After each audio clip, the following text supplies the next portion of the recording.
Good morning students, मैं लक्ष्मी भदौरिया सुने और जाने चैनल की ओर से आप सबका स्वागत करती हूँ।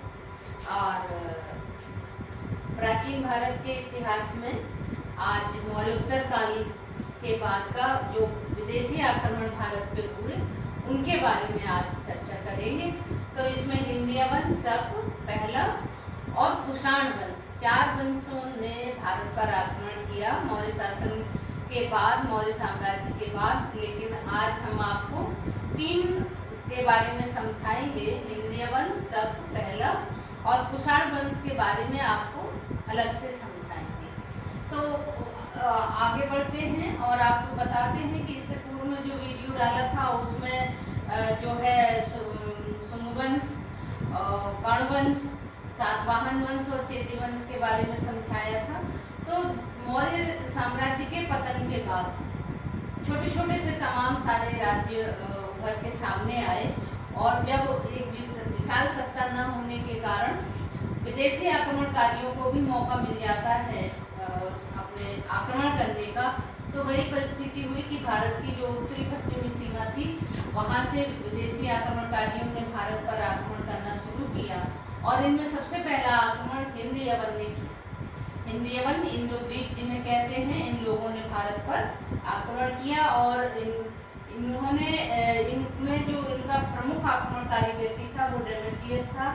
इन्हें ही जो है बैक्टीरियाई यूनानी कहते हैं, इंडो ग्रीक कहते हैं, हिंद यवन कहते हैं। तो अगर आपसे परीक्षा में इससे संबंधित कुछ भी पूछा जाए तो आप उसका उत्तर हिंद यवन या बैक्टीरियाई ये सब एक ही हैं, इसी से आप दें। तो भारतीय सीमा में सर्वप्रथम प्रवेश करने का श्रेय डेमेट्रियस को जाता है।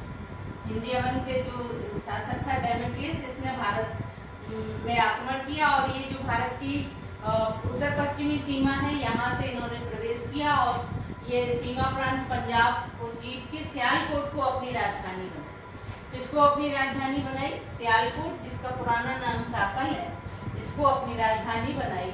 और डेमेट्रियस ने स्वयं को भारतीय राजा की उपाधि से विभूषित किया और इसने जो सिक्के चलाए उनमें खरोष्टी और यूनानी भाषा में लिखा हुआ था।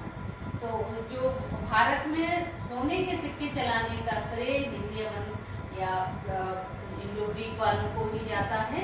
इन्होंने सोने के सिक्के तो जारी किए ही, संग में इन्होंने उसमें राजा की चित्र या उससे संबंधित कुछ उसके संबंध में लिखा था। तो इससे पहचान होने लगी कि ये किस शासक के काल के सिक्के हैं। बाद में भारतीय राजाओं ने भी यही परंपरा अपनाई और भारतीय राजाओं ने जो सिक्के ढलवाए उनमें चित्र या लिखवाया गया था। तो हिंद यवन शासक मिनांडर, हिंद यवन का जो सबसे प्रसिद्ध शासक था वो मिनांडर था। इसने 165 ईसा पूर्व से 145 ईसा पूर्व तक भारत में शासन किया और इसने जो है कांस्य मुद्राएं प्रचलित करवाई और उनमें धर्म चक्र के चिन्ह मिलते हैं। भारतीय स्रोतों के अनुसार जो मिनांडर है ये बौद्ध साहित्य में इसे मिलंद कहा जाता है। मिनांडर को बौद्ध साहित्य में क्या कहा जाता है? मिलंद कहा जाता है। और बौद्ध ग्रंथ मिलंद पन्नों में बौद्ध भिक्षु नागसेन और मिलंद के वाद विवाद का वर्णन है। जो मिनांडर है ये बौद्ध भिक्षु नागसेन से बहुत अधिक प्रभावित होता है और नागसेन मिनांडर द्वारा पूछे गए सारे प्रश्नों का उत्तर देता है, जिससे मिनांडर प्रभावित हो जाता है और बौद्ध धर्म को अपना लेता है। तो मिनांडर ने बौद्ध धर्म अपना लिया था नागसेन से प्रभावित होने के बाद। तो ये भी प्रश्न बनता है कि मिनांडर ने कौन सा धर्म अपनाया और वो किससे प्रभावित हुआ?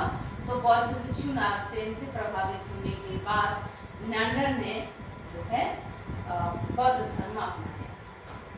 और हर्मियस यूकेटाइडस इस वंश का अंतिम शासक था। इस वंश का जो प्रथम शासक था डेमेट्रियस, फिर मिनांडर सबसे प्रसिद्ध शासक था और हर्मियस यूकेटाइडस इस वंश का अंतिम शासक था। और इनकी जो भारतीयों को देन है, मतलब चूंकि इनकी संस्कृति और सभ्यता एकदम नई थी, यूनानी सभ्यता और संस्कृति थी, तो इन्होंने भारतीयों को क्या प्रभाव पड़ा, तो उसमें सबसे पहला प्रभाव ये पड़ा कि जो राजत्व का दैवीय सिद्धांत है ये भारतीयों को यूनानियों की देन है, कि राजा ईश्वर का अवतार है, ये यूनानियों की देन है भारत। फिर जो भारतीय रंगमंच पर यवनिका मतलब पर्दा, तो जो पर्दा गिराना और पर्दा उठाने की जो परंपरा है वो यूनानियों के द्वारा ही भारतीयों ने सीखी। और इसके अलावा जो यूनानी कला थी उसका भारतीय कला पर प्रभाव पड़ा और एक नई कला विकसित हुई जिसे गांधार कला शैली कहते हैं। तो ये तो यूनानियों की भारतीयों को देन थी जिनका प्रभाव भारतीय सभ्यता और संस्कृति पर दिखाई पड़ता है। अब आगे बढ़ते हैं और शक शासकों के बारे में आपको बताते हैं। ये जो शक थे ये बोलन दर्रे से भारत में आए थे। कहाँ से आए थे? ये बोलन दर्रे को पार करके भारत में आए थे और ये इनका मूल निवास स्थान मुख्यतः सीरिया के उत्तरी क्षेत्र था।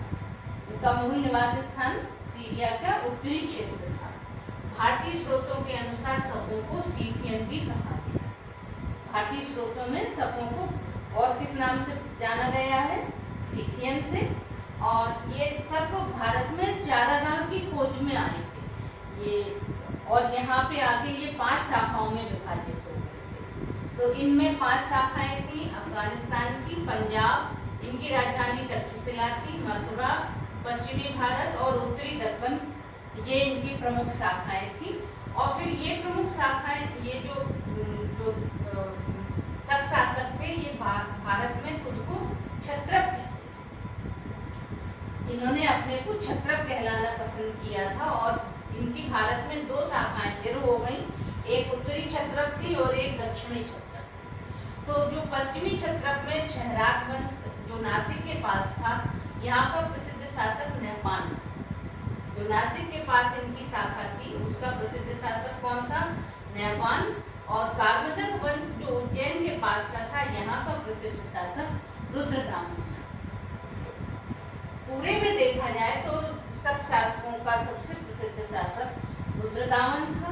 और रुद्रदामन ने भारत में जो है जो सुदर्शन झील है गुजरात में, उसका जीर्णोद्धार करा। ये सुदर्शन झील का निर्माण तो चंद्रगुप्त मौर्य ने सिंचाई की सुविधाओं के लिए कराया था, लेकिन रुद्रदामन के समय में इसकी स्थिति अच्छी नहीं थी।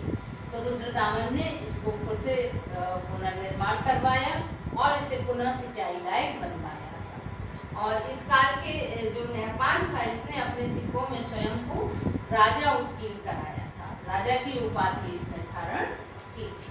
तो इसके अलावा जो रुद्रदामन की और जो मुख्य विशेषता थी कि रुद्रदामन संस्कृत प्रेमी था, संस्कृत भाषा का इसे विशेष अनुराग था। तो संस्कृत भाषा में इसने जूनागढ़ अभिलेख का निर्माण करवाया था।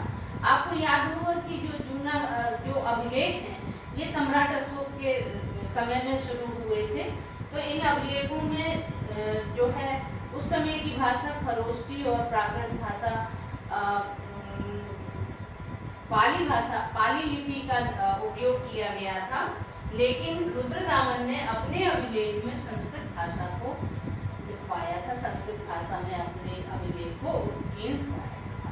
तो ये सब शासकों की मुख्य विशेषताएं हैं। अब आगे बढ़ते हैं और पहला वंश के बारे में आपको बताते हैं। पहला वंश इन्हें पार्थियन भी कहते हैं। पहला शासकों को पार्थियन शासक भी कहते हैं। इन लोगों का मूल स्थान ईरान था और भारतीय स्रोतों में इन्हें पहला कहा गया। भारतीय स्रोत में इनको क्या कहा गया है? पहला। और भारत में पार्थियन साम्राज्य का मूल संस्थापक मिर्थेडेरस था, मिर्थेडेरस प्रथम था। और इस वंश का सबसे प्रसिद्ध शासक गोंडोफर्नुटीस था, गोंडोफर्नुटीस। और खरोष्टी भाषा में लिखे तख्ते बही में इसे गुडंदर कहा गया, उसको गुडंदर के नाम से भी जाना जाता है। और इसी के काल में सेंट थॉमस ईसाई धर्म का प्रचार करने के लिए भारत आया था। तो पहला वंश के बारे में विशेष इतना ही है। और आपसे परीक्षा में हिंदी वंश, सबशासक और पहला वंश इनसे संबंधित जो प्रश्न पूछे जाते हैं वो हमने आपको विस्तार से समझा दिए। आशा है आपके लिए ये लाभप्रद होंगे। और कुषाण वंश के बारे में आपसे आगे चर्चा करेंगे, नए वीडियो में उसके बारे में जानकारी देंगे। और आप वीडियो को पसंद करें और चैनल को सब्सक्राइब करें। Thank you.